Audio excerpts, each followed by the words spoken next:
அஸ்ஸலாமு அலைக்கும் வரஹ்மத்துல்லாஹி வபரகாத்துஹு. இன்றைக்கான பதிவு நம்ம எல்லோருக்குமே ஒரு பயனுள்ள பதிவு அப்படின்னு தான் நான் சொல்வேன். ஏன்னா இந்த ஒரு வஜீஃபா நமது குடும்பத்தையும் நமது பிள்ளைகளையும் பாதுகாப்பாக வைக்கக்கூடிய ஒரு வஜீஃபா. இன்ஷா அல்லாஹ் குடும்ப நலனுக்காகவும் உங்களோட பிள்ளைகளுடைய நலனுக்காகவும் பாதுகாப்பிற்காகவும் இந்த 2 வஜீஃபாக்களையும் நீங்கள் தொடர்ந்து செஞ்சுட்டு வாங்க.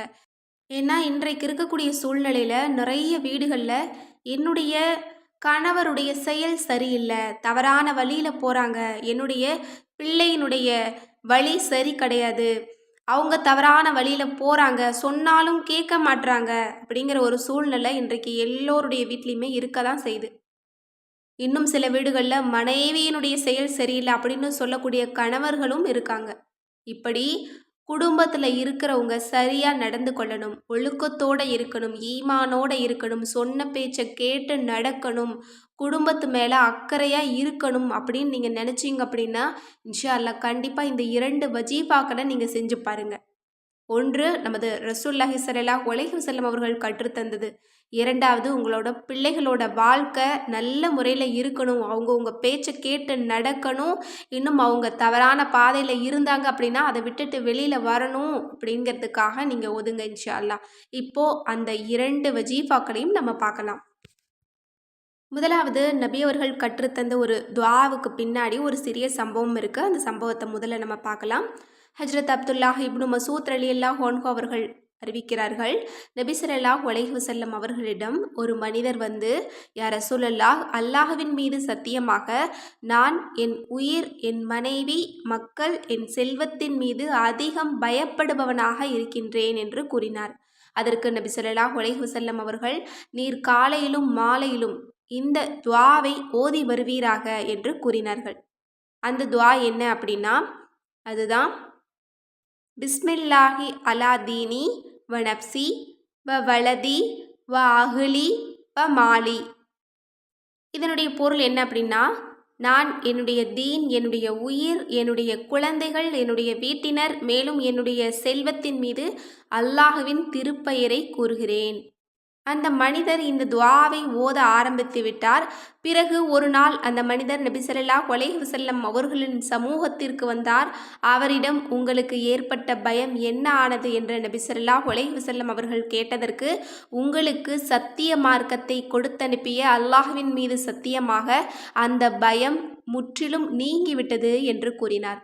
எனவே இன்ஷா அல்லாஹ் உங்கள் குடும்பத்தில் எதை நினச்சி நீங்கள் கஷ்டப்பட்டாலும், கவலையாக இருந்தாலும், உங்களுக்கு பயத்தை ஏற்படுத்தினாலும், என்னோட இந்த பிள்ளையினுடைய நடத்தை சரியில்லை, அவங்களோட படிப்பை நினச்சி எனக்கு கவலையாக இருக்குது, அதை நினச்சா எனக்கு பயமாக இருக்குது, அவங்களோட எதிர்காலம் என்ன ஆகுமோ தெரியலை அப்படின்னு நீங்கள் நினச்சிங்கனாலும் இதை ஓதுங்க.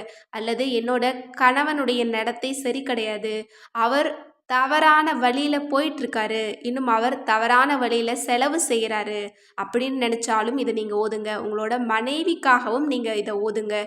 இன்னும் பெண் பிள்ளைகளை வச்சுருக்கிறவங்க, என்னோட பிள்ளை பாதுகாப்பாக போயிட்டு பாதுகாப்பாக திரும்பி வீட்டுக்கு வரணும் அப்படின்னு நினச்சி நீங்கள் ஓதுங்க. அல்லது ஆண் பிள்ளைகளாக இருந்தாங்க அப்படின்னா அவங்க பாதுகாப்பாக போயிட்டு எந்த ஆபத்துக்களும் இல்லாமல் வீடு திரும்பி வரணும் அப்படிங்கிறதுக்காகவும் இதை நீங்கள் ஓதுங்க. இன்னும் உங்களோட செல்வத்தில் இருக்கக்கூடிய பயம்னாலும் இந்த துஆவை நீங்கள் ஓதலாம். இன்னும் சுருக்கமாக சொல்லணும் அப்படின்னா, உங்களோட குடும்பத்தில் இருக்கக்கூடிய பிரச்சனைகளை நினச்சி நீங்கள் எதை நினச்சி பயப்படுறீங்களோ அந்த விஷயத்துக்காக இந்த துஆவை நீங்கள் காலையிலும் மாலையிலும் ஓதிட்டு வந்தீங்க அப்படின்னா அல்லாஹ் தஆலா உங்களோட குடும்பத்தில் அந்த பயத்தை நீக்கி உங்களோட உள்ளத்தில் அல்லாஹ் நிம்மதியை ஏற்படுத்துவான். அதுபோல் சூழ்நிலைகளை தான் உருவாக்குவான். உங்களுக்கு பயத்தை கொடுக்கக்கூடிய எந்த சூழ்நிலையும் இனி உங்களோட வாழ்க்கையில் அல்லாஹ் கொடுக்க மாட்டான். அடுத்தது உங்களோட பிள்ளைகளுக்காக நீங்கள் ஓதக்கூடிய ஒரு வஜீஃபாவை பார்க்கலாம்.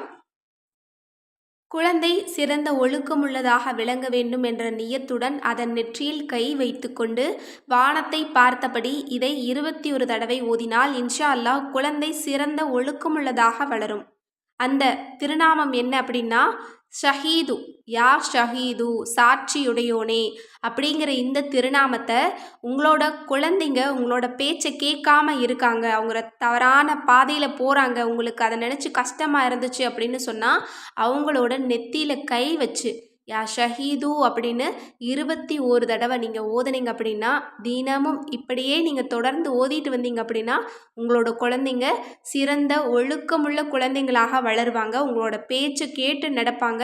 தவறான பாதையில் இருந்தாங்க அப்படின்னா அல்லாஹ் அவங்கள சரியான முறையில் வழிநடத்துவான். எனவே இன்ஷா அல்லாஹ் நமது குடும்பத்தையும் நமது பிள்ளைகளையும் அல்லாஹ் பாதுகாக்கக்கூடிய இந்த 2 வஜீஃபாக்களையும் நாம் அன்றாடம் ஓதக்கூடியவங்களாக இருக்கணும்.